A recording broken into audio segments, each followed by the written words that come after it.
to my review of the 64 plate 2014 Citroen C3. This car was given to me by Watford Citroen while my DS3 was in for a service. So if we're looking from the front, we have the standard H4 headlights, DRL running lights that I'll show you on in a minute. No fog lights on this model. Camera looking around, we've got the classic chevron grille Citroen and also a chrome trim along the bottom. So as it's a C3 rather than a DS3, it is of course a 5-door.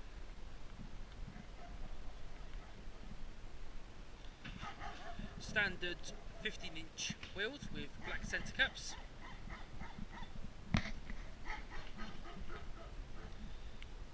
And partially LED rear lights.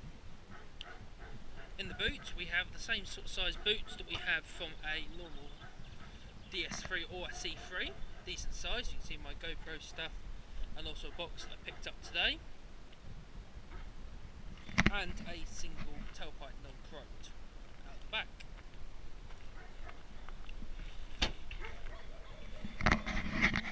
On the inside it's very similar to anyone that has a DS3.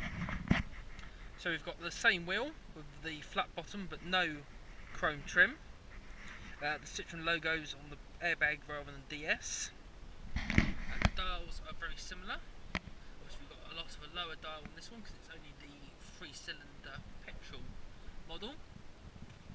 And this one's done just over 6,700 miles. On the stereo system we have the base system. It still comes with Bluetooth and a USB and auxiliary jack port down there. We have got air conditioning on this model, but it's not the climate control, it's just fan speed individual on this. We've got a glove box with what looks like a load of McDonald's spoons and straws in there, and speakers in the front. Looking around in the back seat, so I'm nearly 6'4" in my seating position, so there's not a great deal of room, but there is some room. And we've got this sort of two-tone brown and black upholstery. Manual windows in the rear with speakers as well. So let's just pop the lights on so we can have a look at what they look like. So from the back you just get the normal bulb. These aren't actually LED, I thought they were. They've just got a standard bulb in them with a clear bit and a diffused area. Round towards the front we've got the separate side light for the headlight with the main beam not on at the moment. So let's pop the bonnet and have a quick look at the engine. One small negative with both the DS3 and the C3 is this door pocket stops you from being able to release the bonnet unless the door is partially opened. A little bit of a pain if you park with the passenger side of the car in the UK up against the side of a wall or your house or a hedge. It becomes difficult to open the bonnet. So with the bonnet open we get access to see our 3-cylinder petrol engine. Note to see on these that this area here on the DS3 is an open grille. This is a plastic moulded straight on there. So now let's give it a quick start up, see what it sounds like.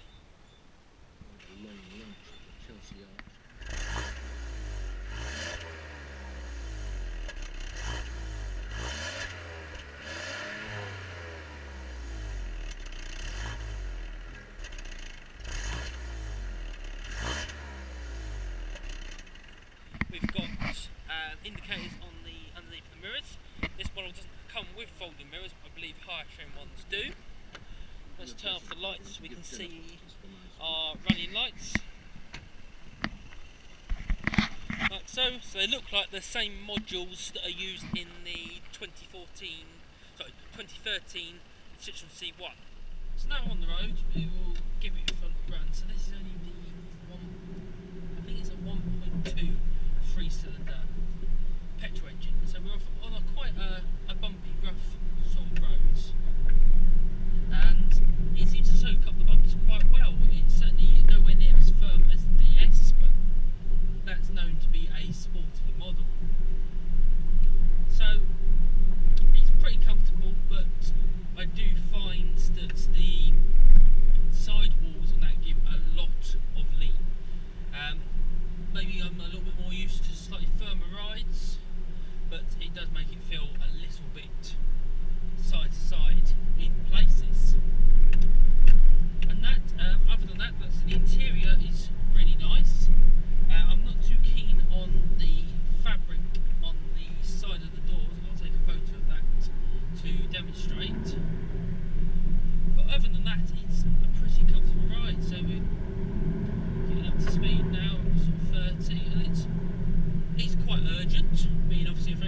power than the C1 have, both being a 3-cylinder engine. I don't think they actually share the same engine at all, but it's pretty good, to be honest.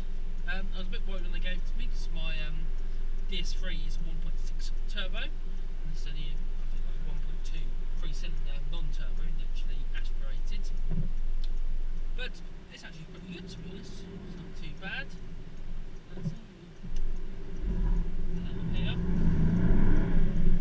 have a look. So when you do give the engine a little bit of stick, there is quite a lot of engine noise into the cabin. Soundproofing does sound probably very similar to what it does in the DS3. I'm not sure whether the road noise might be slightly louder. So I know on the DS3 there's some sound deadening on top of the wheel arches. I'm unsure whether this model actually has those in the C3 line. Other than that, the dials gauges are very clear. There's lots of headroom, so 6'4", and that we've got a decent amount of headroom for us here. The mirrors are big, the visibility out of the back is very good as well. That's about it, to be honest. I can understand this being a very practical family car. Unless you were getting people constantly in and out of the back, I think a comparable DS, if not slightly more expensive in the DS3, would be a better option. It's a slightly more premium car, but it then feels more premium with that. It's the vertical running lights that are quite synopsis and known to be on the DS3, and that you get slightly nicer interior, you get part leather door handles. Also, if you're quite tall like myself, then having the bigger doors of a 3-door is always helpful.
So from the clip we've just seen, we've driven from over at Uxbridge back to Watford to the Citroen dealer, and driving throughout some traffic, some country roads, some town driving and some dual carriageway, the car averaged 47.9 mpg, which